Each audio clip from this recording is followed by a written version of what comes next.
नमस्कार सर, बहुत बहुत स्वागत है आपका। नमस्कार अंजू जी, बड़ी कृपा की कि आपने अवसर दिया वार्तालाप का। जय हिंद, वंदे मातरम। जय हिंद, वंदे मातरम। सर, पहले तो उत्तर प्रदेश में जितने अवैध मदरसे थे उन पर गाज गिर चुकी है, लेकिन अब योगी आदित्यनाथ ने यूपी एटीएस को आदेश दिया है कि ये जितने भी मदरसे हैं, इनकी फंडिंग कहां से होती है, स्रोत क्या होता है, उसको खंगाला जाए। कैसे देखते हैं आप इस फैसले को? ये बहुत आवश्यक था, पहले हो जाना चाहिए था, लेकिन पहले किसी में नैतिक साहस नहीं था कि इस कार्य को कराए। इसकी शुरुआत जम्मू एंड कश्मीर में हुई थी कि वहां के हालात को दृष्टिगत रखते हुए अल फलाह यूनिवर्सिटी की मस्जिद और मदरसे के बाद, क्योंकि वहीं पर सबका रेडिकलाइजेशन हुआ था, वही डॉक्टर शाहीना हो या डॉक्टर या उमर हो या तमाम ऐसे आपत्तिजनक लोग जिनका समावेश वहां के मदरसों वगैरह में हुआ था, अल फलाह में हुआ था, तो उसकी बैकड्रॉप में जब सीधा लिंक निकल के मदरसों से आ रहा है, तो मदरसों की मर्दमशुमारी, उनकी फंडिंग, उनकी मौजूदगी, उनके फंडिंग पैटर्न को, तो उनका तो फॉरेंसिक इवैल्यूएशन होना ही चाहिए था, पूरा गहराई से ऑडिट होना ही चाहिए था। और अब इसके बारे में कश्मीर ने तो पहल की, वहां पे बहुत ज्यादा इसको लेकर के बहुत लोगों ने आपत्तियां की, बहुत लोगों ने आलोचना की। यूपी में भी बहुत आवश्यक है। यूपी में अगर एक छोटी सी मिसाल दे दें कि उत्तर प्रदेश के 7 जिले नेपाल सीमा से लगते हैं, उसमें टोटल सीमा पर 147 गांव हैं। वहां पर मदरसों की संख्या अगर आप देखें तो आप चौंक जाएंगे। और वहां पर 50% गांवों में ऐसा है कि ऐसे भी गांव है जहां 50% से ज्यादा डेमोग्राफी चेंज हो गई है, मुस्लिम पॉपुलेशन हो गई है। अब सवाल ये उठता है कि जो आईएसआई और इनकी जो पैतड़े होते हैं, वो अपनी आपराधिक गतिविधियों से ही अपने खर्चे निकालते हैं। वो अपने तरीके से कहते हैं लिव ऑफ द लैंड, हम ही को चूसेंगे और हमारे ही संसाधन से अपने पाप कर्म करेंगे और राष्ट्र विरोधी गतिविधियां करेंगे। किससे? हमसे ही लेके। आप पूछेगा कैसे? 7 जिलों का तो पैटर्न बिल्कुल साफ है कि यहां पर स्मगलिंग करके, मादक पदार्थों की तस्करी करके, नकली करेंसी भारत की, उसको नेपाल से पाकिस्तान जो भेजता है ला करके यहाँ पे चला करके, मानव तस्करी करके, और इस तरीके के लोगों को, और लव जिहाद करके। छांगुर भी उसी श्रेणी में आता है जो बलरामपुर वाला है। लेना एक न देना दो, 500 करोड़ की उसकी जो माली हालत थी, तो कहां से आई? ये बताया जाता है कि कतर ने $1 ट्रिलियन मुस्लिम ब्रदर को दिया। फिर कतर को जब कहा गया तो उसने अपने को संशोधन किया, नहीं हमने केवल $18 बिलियन दिए। अब $18 बिलियन दिए या $1 ट्रिलियन दिया, ये तो डिबेटेबल, लेकिन दिया। छांगुर ऐसे 2 कौड़ी के टिकली चोरों के पास 500 करोड़ रुपए मिले। लव जिहाद, मानव तस्करी के साथ साथ इस तरीके की डेमोग्राफी चेंज कराने में आपने उसके जो निवास था, आपने उसके ऊपर भी शो किया था। आप मालूम है कि अरबी घोड़े वो रखें, आलीशान महल में वो रहें, शक्तिवर्धक दवाएं वो मंगा करके सेवन करें बुढ़ापे में। अब इन तमाम चीजों के मद्देनजर अगर ये सरकार ने लिया है निर्णय कि तमाम मदरसों की फंडिंग के लिए एटीएस की एसआईटी, और एसआईटी के साथ साथ इनके ऊपर जो लोग सबकी जिम्मेदारी बना दी गई है, district magistrate, district minorities welfare officers, intelligence agencies, जिसके पास जो भी सूचना होगी वो अंजू जी इस एसआईटी को देगा। इनका फॉरेंसिक ऑडिट होगा, और यही नहीं, इनके जो निजी खाते हैं उनकी भी स्क्रूटनी की जाएगी, साथ साथ इनके मदरसों की। अब मदरसों के बारे में साहब क्या है, ये तो सिर्फ हमारे गरीब बच्चों को पढ़ाते, उसमें तो बहुत ज्यादा वो मुतासिर हो जाएंगे बेचारे। मुतासिर क्या, खाक हो जाएंगे? आप कितने मुतवल्ली रखते हैं, कितने आप जो है टीचर्स रखते हैं, इनकी तनख्वाहें क्या देते हैं? कुछ तो मदरसे केवल ऑन पेपर हैं, एग्जिस्ट ही नहीं करते, केवल ग्रांट लेते हैं। कुछ की कोई मान्यता ही नहीं, और कुछ ने ऐसे दिया है कि फर्जी डिग्रीज, जैसे फाजिल और कामिल, ये यूजीसी के नॉर्म्स का खुला विरोध है। बावजूद इसके कि यूजीसी इनकी मान्यता नहीं देती है, ये फाजिल और कामिल डिग्रीज बांट रहे हैं। इसके अलावा आपने कई शो हमने आपके साथ किए हैं, जो आपत्तिजनक गतिविधियां मदरसों से निकली थी आपको के दौरान, आप नकली भारत की मुद्रा छापना, और एक नहीं 2 मदरसों से आपत्तिजनक लोगों के राष्ट्र विरोधी तत्वों का वहां पे मौजूद होना। तीसरी चीज, अन्य आपत्तिजनक गतिविधियों के बारे में वहां पर मौजूदगी होना, हथियार का मिलना मध्य प्रदेश में, ये तो चीज ऐसी नहीं है जो कि जुटलाई जा सकती है। तो जब एक तरीके से राष्ट्र विरोधी और असामाजिक गतिविधियां, आपराधिक गतिविधियां हो रही हैं, तो ये आवश्यक था, और मैं इसको बहुत इसका स्वागत करता हूं। ये पहले हो जाना चाहिए था। हथियार, रेडिकलाइजेशन, छांगुर ऐसे लोगों का आ जाना, और संचालकों के निजी खातों का, अच्छी बात यह है कि संचालकों के निजी खाते, क्योंकि इसमें कोई एक नहीं होता है, एक ही खाते का कई इस्तेमाल होता है। तो निजी खाते हो गए। अच्छा, बिल्डिंग का एक असेसमेंट होगा, इंफ्रास्ट्रक्चर का असेसमेंट होगा। 200 गज की जमीन के ऊपर जमीन का अतिक्रमण भी हुआ। अतिक्रमण के साथ साथ 6 तल्ले की आपने वहां पर इमारत खड़ी कर दी। अरे भाई, संसाधन कहां से आ गया आपके पास? अतिक्रमण आप करें, नाजायज पेड़ों की कटान आप करें, और उसके बाद 6 तल्ले की अगर खड़ी हो गई है तो सरकार तो जांच करेगी ही कि राज्य की संपत्ति का इस तरीके से जो लूट हो रहा है तो ये कहां से आ गई। और इसके बारे में आपने कहा कि 4000 मदरसों के ऊपर प्रथम चरण में, क्योंकि इसके पहले आप याद करें कि इसके पहले भी 13,000 मदरसे बंद किए जा चुके थे। इनको कंट्रोल करने के लिए पहले भी 13,000 मदरसे बंद किए जा चुके थे, लेकिन ये 4,000 मदरसे, इनके ऊपर कार्रवाई और जांच अभी शुरू हो गई है। अब इसको लेकर के बड़ी आलोचना हो रही है कि एक तरफा कार्रवाई हो रही है। अरे भाई, तो जहां से गतिविधियां हो रही वहीं तो कार्रवाई होगी। के अलावा आप क्या समझते हैं कि जाकर के ये जो कुंभ मेला है वहां पर जांच शुरू हो जाए? अगर कोई जांच का मौका देगा, कहीं से भी देगा, तो उसकी जांच तो हो ही जाएगी। और अब आप इसको देखिएगा कि कतर की बात आ गई, इंडो नेपाल बॉर्डर की बात आ गई, और इन तमाम चीजों के मद्देनजर आपने देखा होगा कि आज से नहीं, 2 वर्ष से नहीं, वर्षों से मदरसों के बारे में यह शिकायत आ रही थी कि आपत्तिजनक गतिविधियां, आपत्तिजनक व्यक्तियों का यहां आवागमन था। इंडो नेपाल बॉर्डर की हमने बात कर ली कि वहां पर 147 गांव 7 जिलों में है, उनकी डेमोग्राफी चेंज कर दी। वहां पर जो अपराध होते हैं, चाहे वो हथियारों की नाजायज तस्करी हो, मादक पदार्थों की तस्करी हो और ह्यूमन ट्रैफिकिंग हो, इन तमाम चीजों की अगर बात है तो ऑडिट तो होगा ही आपकी आमदनी और आपके खर्चे का। आपने खुद देखा होगा, अगर आप कभी निकले और आप देखें कि छोटी से छोटी जगह में, जहां पर, अब आपको तो याद नहीं, लेकिन जहां पर 1 या 2 कमरे की मस्जिद या मदरसा हुआ करता था, आज हजारों की संख्या में मदरसे, और 4-4 मंजिल के, 5-5 मंजिल के, कहां से आ गए? और यही पैटर्न जो कश्मीर में आपने पहले कहा, आज यूपी में है। 68 लाख रिफ्यूजीज आकर के आसाम में बस गए हैं। गृह मंत्री अमित शाह जी ने यह कहा है कि कुछ जिलों में तो वो बहुसंख्यक हो गए। मदरसों मस्जिदों की संख्या की गिनती नहीं है, असंख्य संख्या में ये बन चुके हैं। तो इसको देखना होगा इस तरीके के, ये न समझ ले कि जिसको जहां आए और ये समझ ले कि यहां पर आकर के अपना झंडा गाड़ करके अपनी बपौती समझ ले, ये होने वाला अब नहीं है। तो ये बहुत ही सकारात्मक कार्य है, और यूपी और कश्मीर ने जो किया है वो आसाम में भी होना चाहिए और हर जगह होना चाहिए। सर, ये जो मदरसे हैं, क्योंकि जैसे आपने बताया कि वहां पर नकली करेंसी छापी जा रही थी, हथियारों की फैक्ट्री भी थी। आपको याद होगा प्रयागराज के आसपास एक मदरसे का हमने उस पर स्टोरी किया था। और स्टोरी भी मदरसों क्या के बारे था? में कहा जाता है सर कि वहां पर जो पढ़ाया जाता है वो टोटली रेडिकलाइज्ड है। वहां क्या पोथियां पढ़ाई जाती किसी को पता नहीं है। अगर वहां पर आप जो सिलेबस देखें वो टोटली ऐसा है कि आप काफिरों को मार दो, इस तरह का है। और बहुत सारे आतंकवादियों का रिश्ता सर ऐसे मदरसों से ही रहा है। तो इसलिए जानना जरूरी कि किसको पढ़ाया जा रहा है, कौन पढ़ा रहे हैं और उनका क्या लेना देना है, और उनकी फंडिंग क्या, ये तो बहुत जरूरी है सर। इसलिए पेट में दर्द होगी जिनके छत्र छाया में, जिनके वोट बैंक की खातिर ये मदरसे फलते हैं। और सर, मदरसों में तो अब लोगों को वो जो फर्जी तरीके से आधार कार्ड बनाए जाते हैं, वोटर आई कार्ड बनाए जाते हैं, वो भी दिए जाते हैं। आप सही कह रहे हैं, बहुत सारी आपत्तिजनक घटनाओं को लेकर के इस तरीके का एक स्नोबॉलिंग इफेक्ट हुआ, और जब बात इतनी आगे बढ़ गई तब शासन प्रशासन ने यह कार्रवाई शुरू की है। और इसका स्वागत हम सब लोग करते हैं, जो कानून में विश्वास रखते हैं, जो राष्ट्र की अखंडता एकता में विश्वास रखते हैं, वो सब इसका स्वागत करते हैं।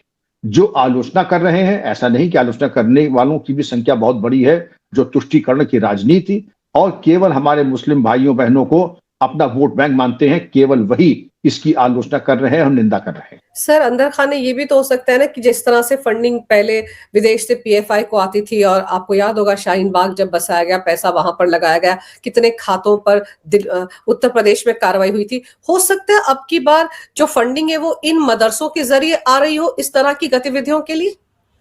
बिल्कुल आ रही थी, इसमें तो कोई वो संदेह की बात ही नहीं है, क्योंकि फंडिंग आती है। और इस बात को पुराने कई केसेस में इस बात को यह स्वीकारा गया है, लोगों ने बताया है कि फंडिंग कहां से आई है, कैसे आई है और इसके स्रोत क्या रहे हैं।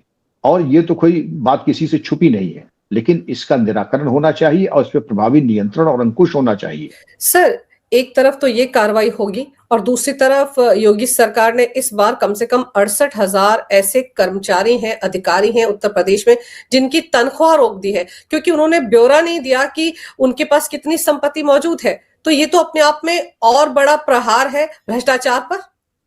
बिल्कुल सही कहा आपने, क्योंकि भ्रष्टाचार के प्रति जो जीरो टॉलरेंस है, कथनी करनी में बड़ा अंतर होता है।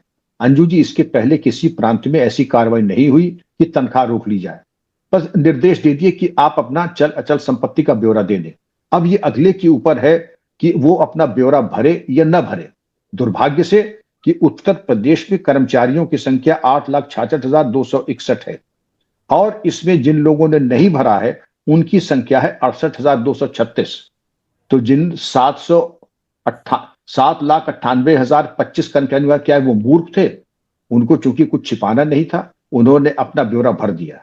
68,236 जिन्होंने नहीं भरा, मैं ये मानने को तैयार नहीं है कि अज्ञानतावश किया है, ये लापरवाही में, ये केवल कुछ छुपाने के उद्देश्य से ही, मेरा जिसको कहते हैं कि निष्कर्ष, प्रिजम्पशन यही है कि कुछ छुपाने की नियत से किया गया है।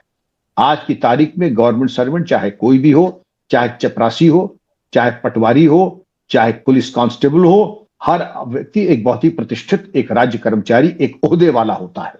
और ओहदे वाला होता है, सब पढ़े लिखे हैं, सुशिक्षित हैं। और एक ही कारण हो सकता है कि अपनी ये सरकारी कर्मचारी आचरण नियमावली 1956 धारा 24 के अंतर्गत इसको अगर नहीं पूरा किया जाता है तो ये अत्यंत आपत्तिजनक है। या तो आप कुछ छुपा रहे हैं या तो आप ये दिखाना नहीं चाहते, क्योंकि आज के सोशल मीडिया के जमाने में मैं आपको उदाहरण से समझाता हूं। एक मान लीजिए रामलाल है, चपरासी है, वो कहता है मेरे पास कोई संपत्ति नहीं है, वो पब्लिक डोमेन में आ गया। रामलाल कहते हैं उनके पास कोई संपत्ति नहीं है। उनके रिश्तेदार, साले, अड़ोसी पड़ोसी कह देंगे रामलाल के पास तो 2 फ्लैट नोएडा में है, एक लखनऊ में है, एक प्रयागराज में है, जिसके घर के बाहर तो साफ फॉर्च्यूनर गाड़ी खड़ी है। तो इसी डर के मारे कि लोग तुरंत हमें बेनकाब कर देंगे, इसलिए लोग अपने एनुअल प्रॉपर्टी रिटर्न भरने से पहले भी ऐसा कुछ करते थे कि अफसर दिखते नहीं थे। तो जो वार्षिक मंतव्य लिखा जाता है अंजू जी, उसमें लिखा जाता था, मैंने अंग्रेजी में काम होता था वरिष्ठ अधिकारियों का, his integrity, he has filled up he submitted his annual property return on this date, and it was a part of the character role. His general reputation of integrity, जो सामान्य इनकी आम ख्याति सत्यनिष्ठा की उच्च कोटि की रही, आम ख्याति भी लिखी जाती। और जैसे मान लीजिए मेरे नीचे 50 अधिकारी हैं, 45 एक तो किसी की हिम्मत नहीं हुई न लिखे, क्योंकि जानते थे। लेकिन ऐसा 2-3 अधिकारी अगर मिल जाते थे तो मैं उनसे यही कहता था कि कल शाम को 4 बजे कागज कलम, या तो अपनी आप रिटर्न भेज दें, रिटर्न नहीं भेजते हैं तो कागज कलम लेके अपना ब्यौरा लेके आ जाइए 4 बजे, और आप मेरे दफ्तर से बाहर तब जाएंगे जब आप एनुअल प्रॉपर्टी रिटर्न भर के दे दें। कोई गलतफहमी न पालिएगा, न मैं गन्ना विकास अधिकारी हूं, न मुर्गी पालन अधिकारी हूं। मैं पुलिस महानिदेशक या पुलिस उप महानिरीक्षक। आप तभी निकलेंगे दफ्तर से जब आप अपना एनुअल प्रॉपर्टी रिटर्न भर देंगे, वरना यहीं पर मैं आपके खिलाफ करूंगा विजिलेंस और एंटी करप्शन की जांच के आदेश, और आपको कर दूंगा निलंबित। लेकिन ऐसा आदेश देने के लिए आपको भी पाक और साफ होना चाहिए। अगर आप पाक साफ खुद नहीं है तो आप दे नहीं सकते, क्योंकि कहने भाई हमने तो बताया कि इनके कहीं ये हमारे बारे में ना कुछ जो है उगल दे, क्योंकि मालूम तो सबको सब कुछ रहता है। अब अगर उत्तर प्रदेश सरकार ने यह लिया है तो 2-3 निष्कर्ष तो बिल्कुल सही है कि प्रदेश की जीरो टॉलरेंस और सत्यनिष्ठा के प्रति और भ्रष्टाचार के विरुद्ध जीरो टॉलरेंस है भ्रष्टाचार को लेकर। और ये कठोर निर्णय और तनख्वाह रोकने का मतलब ही यही है। और जिन लोगों की तनख्वाह रुकी, अगर उनकी कैटेगराइजेशन भी आपको देखना चाहिए, इसमें सिर्फ ऐसा नहीं है। क्लास 4 के 22,624 कर्मचारी हैं, क्लास 3 के 34,926 कर्मचारी हैं, क्लास 2 के, जो महत्वपूर्ण बात है, क्लास 2 के 7,204 और क्लास 1 के 26-28। क्लास 1 और क्लास 2 के तो माफी का खाना ही नहीं है। ये तो इनके ऊपर तो मैं समझता हूं कि स्पष्टीकरण आना चाहिए, और सिलेक्टिवली जिनकी आम ख्याति अच्छी नहीं है उनकी विजिलेंस और एंटी करप्शन जांच का आदेश तो तत्काल हो जाना चाहिए, क्योंकि एनुअल प्रॉपर्टी रिटर्न न भरना भी अनुशासनहीनता और भ्रष्टाचार को हवा देना होता है। मैं बात बड़ी कड़वी कह रहा हूं, लेकिन ऐसे लोग जिनकी आम ख्याति अच्छी नहीं है, जिनके अपने एनुअल प्रॉपर्टी रिटर्न नहीं भरे, उनमें कम से कम हर कैटेगरी के 10-10 लोगों की विजिलेंस और एंटी करप्शन जांच ऑर्डर हो जानी चाहिए। इसके बाद भी अगर जो कोई समझते हैं किसी में इतनी हिम्मत है तो उसके ऊपर निलंबन और सेवा मुक्त की कार्रवाई होनी चाहिए। और एक चीज मैं और आपके कहूंगा, जिनकी विजिलेंस और एंटी करप्शन की जांचें हो गई हैं, जिनके ऊपर आरोप पत्र यानी चार्जशीट लग चुकी है, एक दूसरा रैकेट यह है कि उनकी चार्जशीट्स जो हैं वो शासन में पेंडिंग अप्रूवल हो रहती है। ये शासन का अनुमोदन, भाई अनुमोदन देना हो, भ्रष्टाचार का मामला है। आप बताइए अंजू जी, कितना समय लगता है अनुमोदन देने में? कितना समय लगता है? अगर 2-2, 3-3 साल, 4-4 साल आप अनुमोदन ही नहीं दे रहे, इसका मतलब आप भी बराबर के हिस्सेदार हैं लूट खसोट के। ये भी योगी जी महाराज को आपके चैनल के माध्यम से मैं टैग भी करूंगा कि अगर अनुमोदन 7 वर्किंग डे में नहीं मिलता है तो जिस अधिकारी जो फाइल पे बैठा है उसका भी निलंबन होना चाहिए और उसके खिलाफ भी कार्रवाई होनी चाहिए। चार्जशीट पेंडिंग अप्रूवल, या तो आप डिसअप्रूव कर दीजिए और कहिए कि इसमें इन बिंदुओं के ऊपर और जांच कीजिए। लेकिन अगर आप न सहमति दे रहे हैं न असहमति दे रहे हैं, कुंडली मार के बैठे हैं, इसका मतलब आप आरोपी अफसर को आप उसकी मदद कर रहे हैं। तो ये मेरा परामर्श होगा।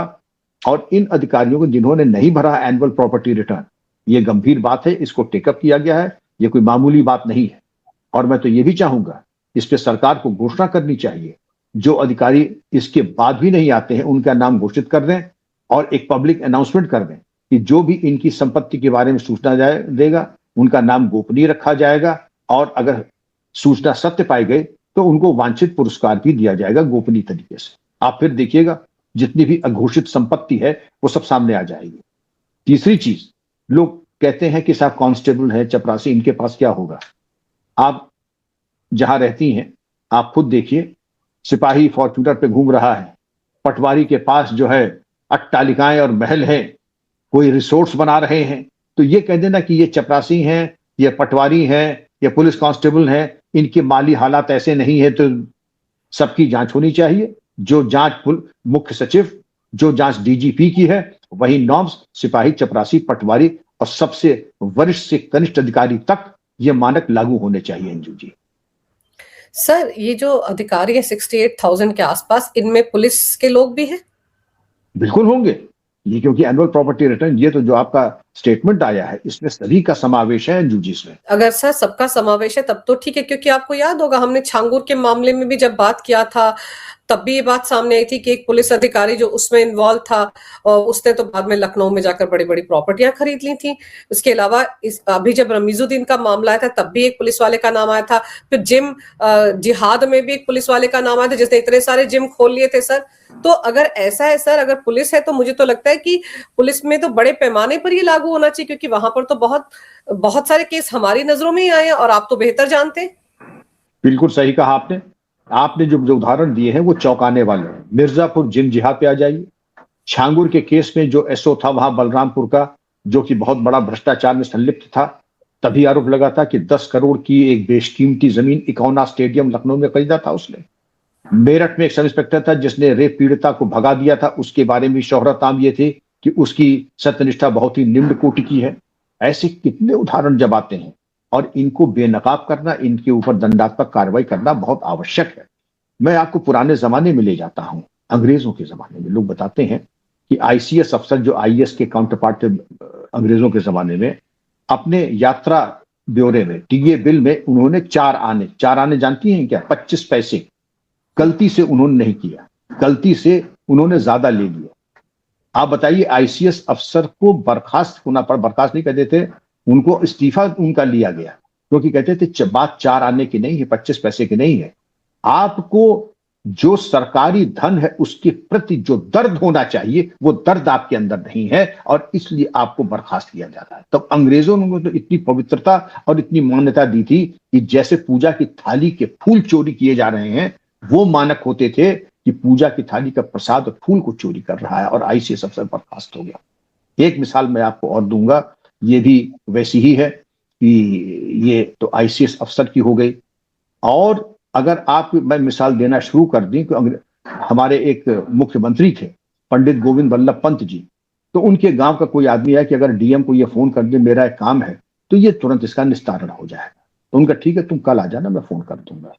अगले दिन वो आदमी फिर गया मुख्यमंत्री निवास पे, मुख्यमंत्री जी ने फोन किया डीएम को, उनका काम हो गया। उनके मुख्यमंत्री जी ये बताइए, ये फोन तो आप कल भी कर सकते थे, आपने 24 घंटे रुक करके क्यों क्यों कर, तुम समझ नहीं रहे हो। कल जो था वर्किंग डे था, आज रविवार है। रविवार के दिन अगर मैंने नैनीताल फोन किया तो सरकार के 8 आने यानी 50 पैसे बच गए, क्योंकि आज हाफ रेट है। तो मुख्यमंत्री भी पाई पाई का हिसाब रखते थे, और इसीलिए ये माना जाता था कि सत्यनिष्ठा, ये लोग महामानव थे। पंडित गोविंद वल्लभ पंत जी को ले लीजिए, और इस तरीके के लोगों की, और आईसीएस, मजाल है उस जमाने के, देखिए जो आईएएस और आईपीएस अफसर होते थे वो रेंट कंट्रोल के मकान रहते थे, अपने मकान बहुत कम के होते थे।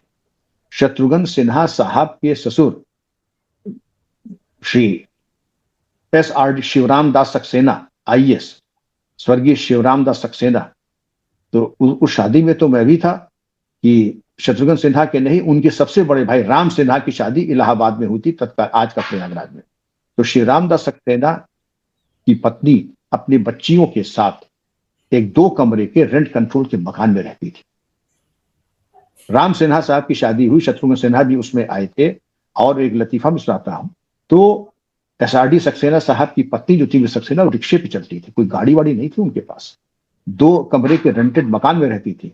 तो किसी ने कहा, मिसेस सक्सेना आप जब रिक्शे पे जा रही थी तो मैंने आपको देखा था, मैं कार में जा रही थी, मैंने सोचा रोक करके आपको बैठा लूं। मिसेस सक्सेना का जवाब बड़ा माकूल था कि जब तुम सरकारी कार में नजर झुका के चोर की तरह जा रही थी तो मैं सीना ऊंचा करके इज्जत के साथ रिक्शे से चल रही थी। तो शत्रुघ्न सिन्हा साहब की थी तब उस जमाने में जो फैशन था, बीटल वाला, कंधे तक बाल थे। मिसेस सक्सेना ने कहा कि भाई तुम्हारे बाल बहुत बड़े हैं और तुम हेयर कट क्यों नहीं कर लेते? अरे आंटी, अगर मैं बाल कटाने गया तो इतनी भीड़ लग जाएगी, कंट्रोल नहीं होगा, कि तुम जाने की जरूरत क्या है, अभी नाई बुलाते हैं, ईंट 2 लगवा देंगे, उस पर बैठो, 8 आने में तुम्हारे बाल कटवा देंगे हम, उस पर क्या दिक्कत है, बुलाए नाव को। वो भी जमाना था, किसी तरह का कोई दबाव नहीं, इस बात का ख्याल नहीं कि किसी बडिंग हीरो से बात, क्योंकि तब एस्टैब्लिश्ड हीरो नहीं थे शत्रुघ्न सिन्हा साहब, बडिंग हीरो थे, फिल्मों में थे, 1-2 फिल्में आ चुकी थी।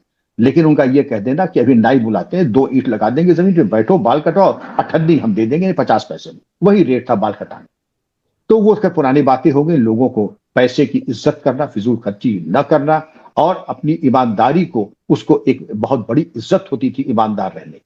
जी सर, लेकिन हमने हर बार इस पे बात भी किया है कि सबको कहा गया ब्यौरा दो, एक ऐप है उस पर सब अपनी जानकारी दें संपत्ति के बारे में, लेकिन पहली बार सैलरी रोक की गई है, तो ऐसे में तो हड़कंप मच गया होगा हर विभाग में, और अब सबके लिए एक सबक है, सबके लिए एक अलार्म है कि वो अपनी संपत्ति का ब्यौरा सच सच दे, क्योंकि जितनों ने ब्यौरा दिया है सर, अब अगर गलत दिया होगा तो उनके भी कान खड़े हो गए होंगे कि उनपे भी गाज गिर सकती है। क्यों नहीं, देखिए सरकारी कर्मचारी आचरण नियमावली मैंने बताया था, नियम 1956 नियम 24, इसके अंतर्गत सबको देना ही कोई विकल्प थोड़ी है, ये एक अनिवार्यता है, और नहीं दे रहा है तो उसके तो मतलब चोर की दाढ़ी में तिनके वाली बात है। और इसमें तो ये हड़कंप नहीं, हाहाकार मचा है, हड़कंप नहीं हाहाकार मचा है। भ्रष्टाचारियों के यहाँ शायद खाना बनना बंद हो गया होगा, फलाहार करेंगे लगता है 1-2 दिन, लेकिन अगर इनको देना है तो देना ही है, और उसके बाद सरकार कार्रवाई करेगी। लेकिन आपका परामर्श बिल्कुल माकूल है कि इसके ऊपर प्रभावी कार्रवाई होनी ही चाहिए। बिल्कुल सर, प्रभावी कार्रवाई होनी चाहिए, ब्यौरा देते हैं तो भी होनी चाहिए, ब्यौरा नहीं देंगे तब तो और होगी, और जिन्होंने ब्यौरा दिया है उनकी भी तहकीकात होगी कि सच बताया या झूठ बताया। सच बताया झूठ बताया, बिल्कुल सही है, बिल्कुल वो भी फंसेंगे सर।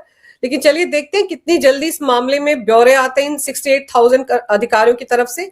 आपने सर जो जानकारी इस विषय पर दी मेरे दर्शकों को, उसके लिए आपका बहुत बहुत धन्यवाद। नमस्कार, भारत माता की जय, वंदे मातरम, जय हिंद। धन्यवाद अंजू जी, वंदे मातरम, जय हिंद, थैंक यू।